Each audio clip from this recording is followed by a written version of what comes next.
بسم الله الرحمن الرحيم. صاحب السمو الملكي الأمير محمد بن سلمان بن عبد العزيز ولي العهد، نائب رئيس مجلس الوزراء، وزير الدفاع، معالي قائد الجيش الباكستاني، الفريق الأول الركن قمر جاويد باجوا، أصحاب السمو والمعالي،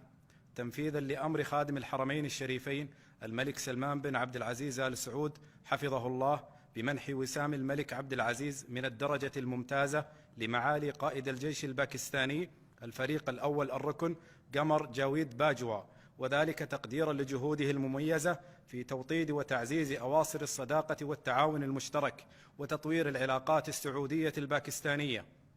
يتفضل صاحب السمو الملكي الأمير محمد بن سلمان بن عبد العزيز ولي العهد، نائب رئيس مجلس الوزراء، وزير الدفاع، بتقليد الفريق الأول الركن قمر جاويد باجوا وسام الملك عبد العزيز من الدرجة الممتازة.